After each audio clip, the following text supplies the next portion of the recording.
tadi saya sudah ingatkan, ini adalah ahli bahasa, tidak masuk kepada pidana. Nah, makanya ahli juga berhati-hati. Jangan kalau saudara merasa itu bukan bidang saudara, ya silakan katakan. Nah, tanyakanlah yang bermain dengan kata-kata. Tapi kalau sudah mengenai kebiasaan seseorang itu kan sudah lain. Dia ahli etika nggak bakal, tidak kan?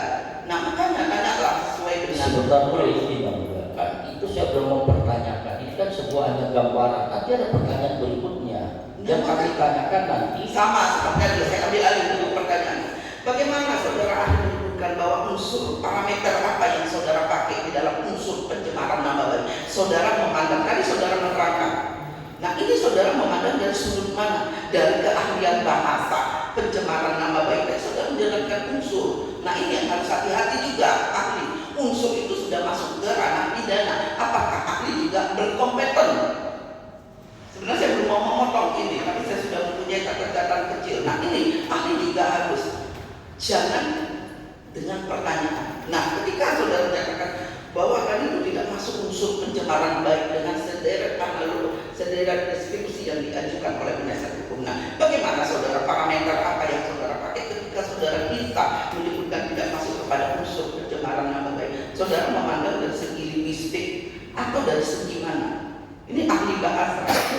Makanya kami memerlukan CV seseorang ahli itu untuk seperti itu. Nah, hati-hati di dalam. Kami tidak membatasi. Galilah yang sebenar-benarnya keahlian pada ahli biar kita mendapatkan hal-hal yang belum kita ketahui. Tapi kalau sudah bermainnya di ranah yang lain, pasti tidak akan ketemu. Makanya keberatan. Nah, ini tadi saudara menyebutkan unsur pencemaran nama baik. Tanya apakah itu masuk kepada unsur pencemaran nama baik? Pertanyaan saya, bagaimana saudara memakai parameter di dalam unsur itu, dalam menetapkan unsur itu, saudara memandangnya dari segi mana? Saya sebenarnya belum mau potong ini, tapi kalau saya dengarkan itu yang membuat dia keberatan tadinya. Ayo, sebenarnya kita ingin dengan adanya ahli ini akan menambah juga ilmu kami. Tapi ya benar-benar coba bermainnya di keahlian dia, jangan diserempetkan ke yang lain. Kita tunggu kehadiran ahli saudara di dalam ahli bidang, kita akan lepas. Nah, makanya ahli juga kami minta untuk memberikan keterangan sesuai berpegang teguh, sesuai dengan sumpah saudara akan memberikan sesuai dengan keahlian yang saya miliki dengan sebaik-baiknya dan sebenar-benarnya. Nah, makanya coba, ayo. Jadi tidak perlu terlalu panjang diskusi saudara yang sehingga orang berpikiran itu lain, gitu loh. Nah, silakan Anda tadi apa yang saya kemudian silakan Anda jawab. Ya, terima kasih. Jadi ahli kan menerangkan agar perkara jelas dan kemudian membantu legislatif. iya sudah. Pertanyaan saya, unsur pencemaran nama baik ini saudara memakai parameter yang mana? Kalau pidana kan saudara tidak ahli pidana. Nah, maka saya katakan, saudara kan menyebut ini tidak masuk kepada unsur pencemaran nama baik. Nah, bagaimana saudara bisa menyatakan ini? Nah, nggak apa-apa kalau memang ini menurut keahlian bahasa masuk atau tidak masuk, justru menurut kami. Tapi pertanyaan pada saudara memakai parameter dari mana? Ilmu bahasa atau menyinggung ilmu lain? Ya, terima kasih. Tadi majelis hakim sudah mengingatkan saya bahwa tadi saya sudah bersumpah. Artinya apa yang saya sampaikan itu akan saya pertanggungjawabkan di dunia ya. Itu sudah pasti. Ini aja pertanyaan ini. Nah, baik. Kemudian apa parameter terkait dengan Unsur. nama baik? Tadi unsurnya. Ya, unsurnya pencemaran nama baik atau tidak. Perspektif bahasa. Itulah jelaskan. Jangan tergantung. Tadi kan tergantung. Sehingga kami tidak mendapat gambaran yang utuh. Justru ini yang kami minta. Cobalah saudara jelaskan perspektif dari bahasa ini. Bagaimana sejelas-jelasnya. Ya, ini sudah disampaikan bahwa yang dimaksud dengan pencemaran nama baik itu pencemaran artinya merusak. Merusak apa nama baik?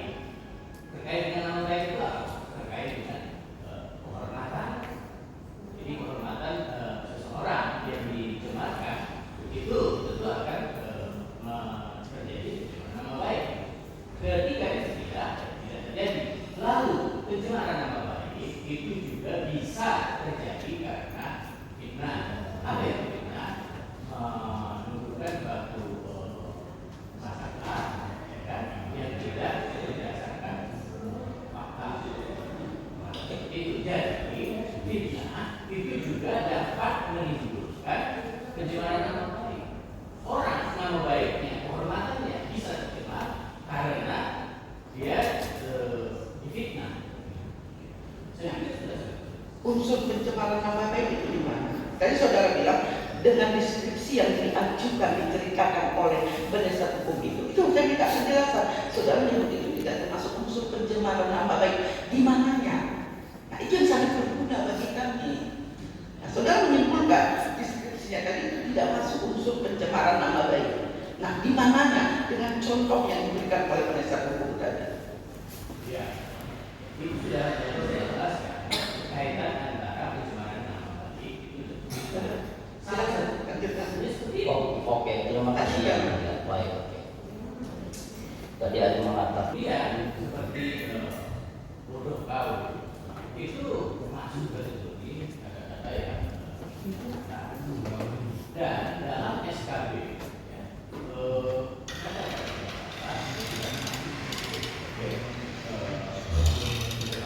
Mohon izin yang mulia, kami juga keberatan atas keterangan ini karena dia saudara ahli itu menjelaskan mengenai SKB 3 Menteri yang mana bukan ranahnya sebagai ahli bahasa. Mulia itu SKB 3 Menteri itu adalah turunan dari Undang-Undang ITE 19 2016 yang disepakati oleh para menteri dan Sadun Kapolri untuk menjelaskan arti dari Undang-Undang ITE tersebut. Tapi tidak ada hubungannya dengan bahasa yang memang dipertanyakan pada ahli. Yang mulia, sebentar. Kalau ahli kami ditanya, banyak sekali pertanyaan ini. Saudara jaksa bertanya tak persoalan. Jadi maksud saya, kasih dia 2 menit bukan sekali 2 kali. Wakil presiden ini ahli, kasih dia uang untuk bicara, dia dapat tanya silakan.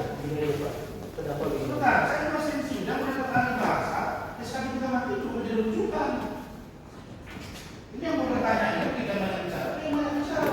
Jadi gini ya, kita misalnya terakhir atas tadi saudara bertemu sebagai saya jelaskan terkaitan penjelasan saudara dengan SKM yang berbicara.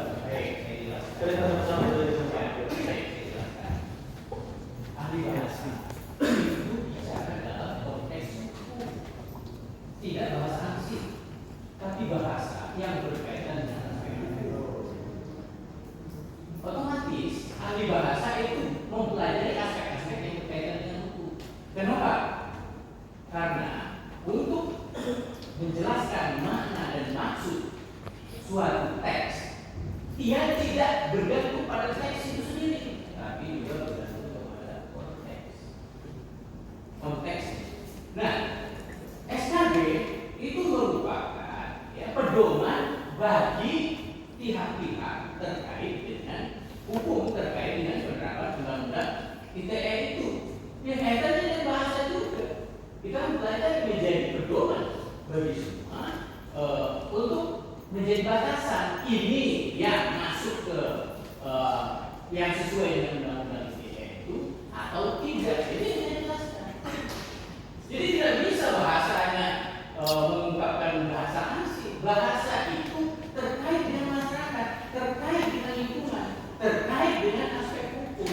Ketika ahli bahasa bicara di pengadilan, itu mau tidak mau bahasa berkaitan dengan hukum, tapi fokusnya pada aspek bahasa, pada aspek teks yang menjadi bukti di pengadilan.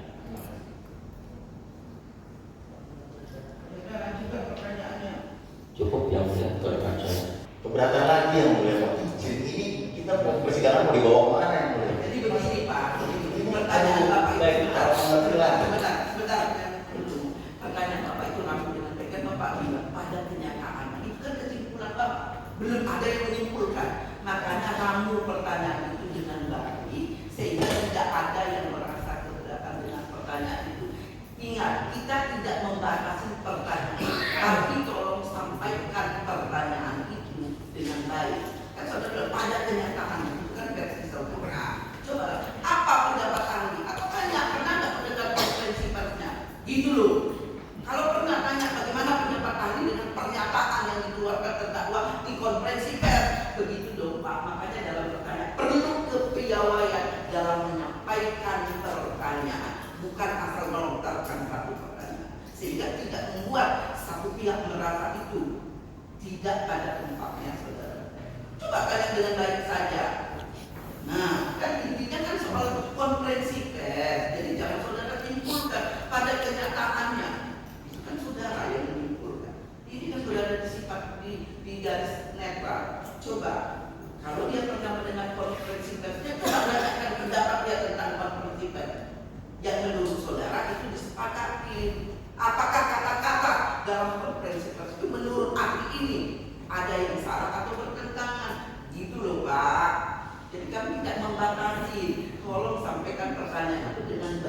sehingga di sini tidak merasa keberatan. Ya, itu ya pertanyaannya.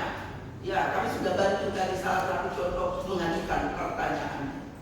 Ya, nggak apa-apa, jangan geri-geri dulu. Begitu kami itu justru Pak menetralkan diri saat ahli ini, biar kita menemukan.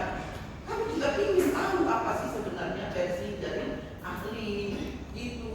Kalau Pak bilang